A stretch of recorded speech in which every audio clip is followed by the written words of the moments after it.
Olá, meus amados, Deus os abençoe em nome de nosso Senhor Jesus Cristo. É um grande privilégio para mim estar aqui nessa hora para mais esse comentário ao redor da palavra. Hoje eu quero comentar a mensagem Obra e Fé Expressada e falar a respeito da predestinação, esse grande milagre que é estar em Cristo. É algo que nossa mente não pode alcançar, a não ser quando nós formos transformados e sermos a plenitude da palavra, o grande amor de Deus. A Bíblia tem expressado isso de muitas formas, de muitas maneiras, que Deus amou o mundo de tal maneira que deu o seu Filho, Jesus Cristo, para que todo aquele que nele crê não pereça, mas tenha vida eterna. Isso vai mais profundo quando nós compreendemos que nós estávamos em Cristo desde antes da fundação do mundo. Que quando Deus se manifestou na pessoa de Jesus Cristo, nós estávamos em seus lombos, assim como uma criança estava nos lombos do seu pai. Veja, e dentro dele, essa igreja, que era seus atributos, ela era seus pensamentos, ela estava nele, ela era o grande mistério que ele carregava dentro dele, na parte de trás da sua mente, e que nem mesmo os profetas do Velho Testamento entenderam isso. Eles não puderam saber isso.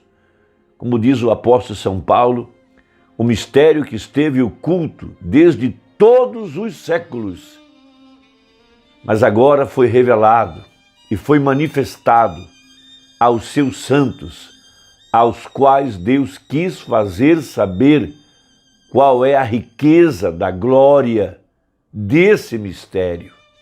Veja, Cristo em vós, nós nele e ele em nós, disse Jesus Cristo em São João. Naquele dia, vocês vão entender que eu estou no Pai, o Pai está em mim e eu estou em vós, e vós estáis em mim, e assim por diante. Então, quando Jesus estava aqui na Terra, 2000 anos atrás, ele tinha dentro dele a parte feminina. Então, assim como Deus separou, lá em Gênesis, a parte feminina de Adão, Deus também separou a parte feminina do segundo Adão.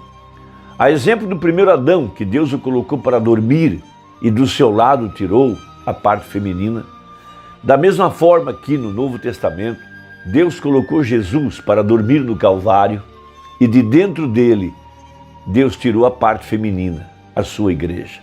Por isso que Jesus Cristo, em suas dores de parto, em seu sofrimento, em sua angústia, veja, ele estava tirando para fora, dando à luz o grande mistério que estava oculto dentro dele.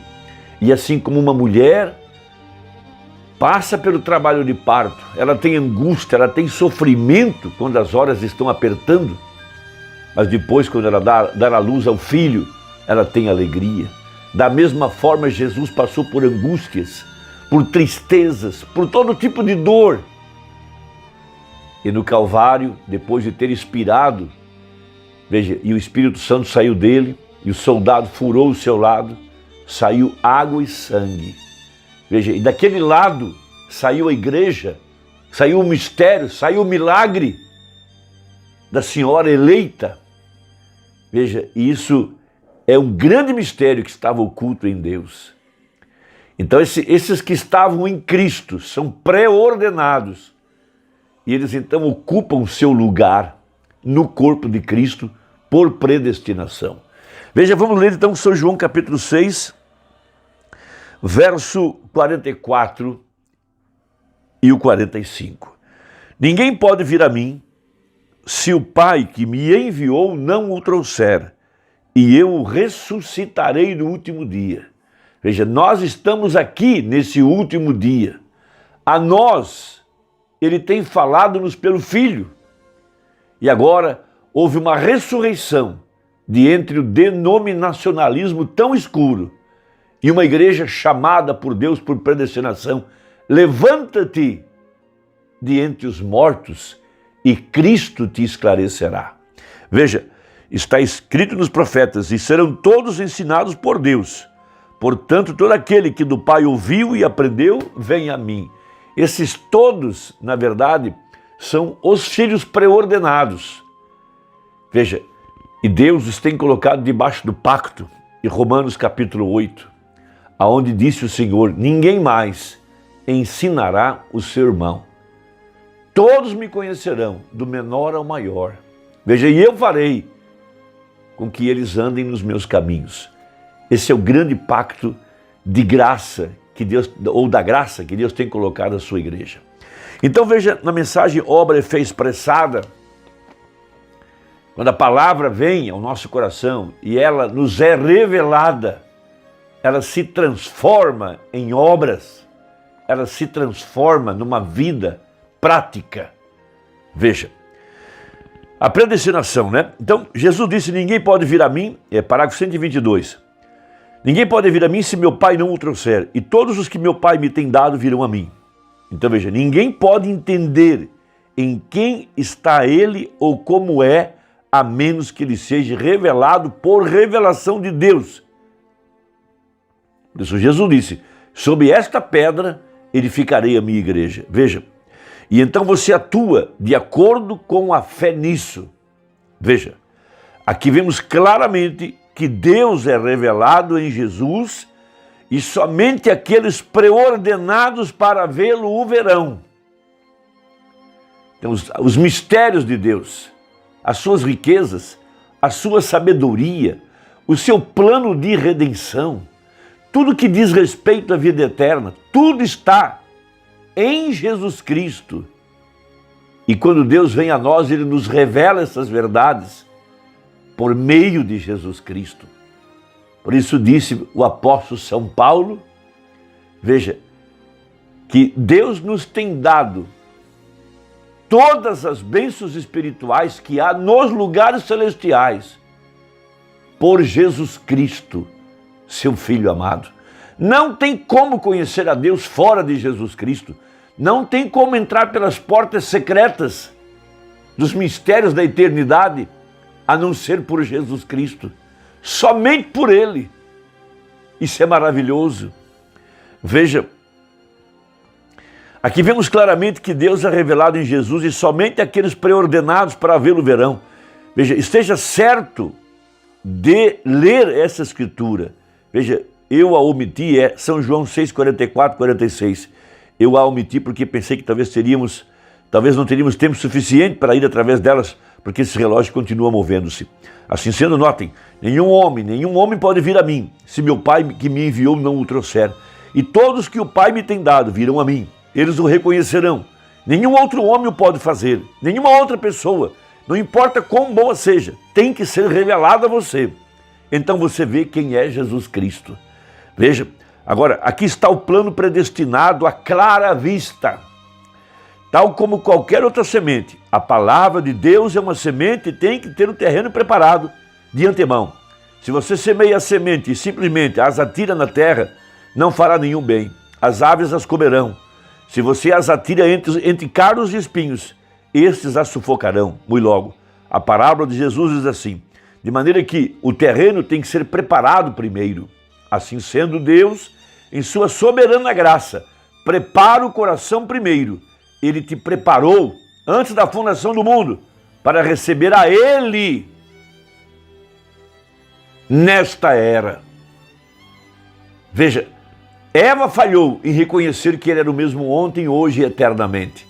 A igreja de Niceia falhou em reconhecer que Ele era o mesmo ontem, hoje e eternamente. Mas a igreja de hoje, essa que está ressuscitada e preordenada, ela é colocada sobre a terra para reconhecer o mistério do sétimo selo. O sétimo selo revela a Deus na pessoa de Jesus Cristo. Revela a Deus na pessoa de Jesus Cristo através da palavra, através das escrituras apontadas para esse dia. Por isso, perguntaram a Jesus a respeito de sua segunda vinda, ele disse, nos dias da vinda do Filho do Homem. Ele conheceu a você antes por seu preconhecimento, ele ordenou para a vida eterna, e ele conhecia você e, portanto, lhe preparou Então, só há uma boa semente, a que é fecundada, e só há um bom terreno, o que é preparado. Por essa razão foi que você cambaleou fora dessas coisas e cambaleou para aquilo que você tem agora. Era Deus lhe guiando ao lugar que Ele havia ordenado para que você estivesse. Se esse terreno não está preparado de antemão, ele não pode crescer. E essa é a razão pela qual a semente da fé, quando você está pregando fé, vê o discernimento do Senhor e vê o que sucede e todos os dons da Bíblia operando, as pessoas operando e dizem, oh, aleluia, eu creio. E vêm e se encontram decepcionados. Veja, o terreno tem que ser preparado, pré-ordenado. E você sabe quando ela faz contato com ele. Por isso o profeta fala a respeito daquela parábola da pequena águiazinha criada no galinheiro, junto com as galinhas, e a mãe águia sabia que tinha colocado um ovo, e ela saiu à procura daquele seu pintainho, e ela o encontrou dentro de um galinheiro. Veja, como minha águiazinha ontem à noite, quando escutou o grito da mamãe águia e o conheceu, há uma grande diferença entre esse grito e o cacarejar da galinha, vem? Porque ele era a águia desde o ovo. Ele não foi feito uma águia ali mesmo, ele sempre foi uma águia. E um cristão hoje o foi sempre. Essa é a razão do divórcio, quando você está divorciado, porque você estava naquela armadilha, veja, por seus primeiros pais, Adão e Eva, você vem a ser um pecador por natureza, você não queria ser, porém agora você ouviu o Evangelho e a fé vem pelo ouvir, a revelação vem pelo ouvir, e há uma coisinha dentro de você. Por isso, citando Romanos capítulo 7, ele fala que a mulher está livre da lei do marido quando o marido está morto. Veja, o diabo nos pegou por causa do nosso nascimento sexual. Mas veja, Deus veio até nós, o Supremo Pastor, em busca de sua ovelha. E quando nós encontramos o Supremo Pastor, veja, o mistério, a graça de que nossa velha natureza é arrancada de nós. Nós reconhecemos quem é nosso Pai, de onde nós viemos, para o que estamos aqui e para onde nós estamos indo. Esse é o grande milagre de nossa fé. Somos gerados de novo pelo poder da palavra falada. Irmão, Deus te abençoe, espero que ajude. Nesta hora você está preordenado para ser colocado sob a promessa desse dia, para ver Jesus Cristo hoje, manifestado em meio ao seu povo. Você não vai falhar como a primeira Eva falhou, mas você verá a manifestação da palavra. Deus te abençoe e até a próxima, se Deus quiser, em nome de Jesus. Amém.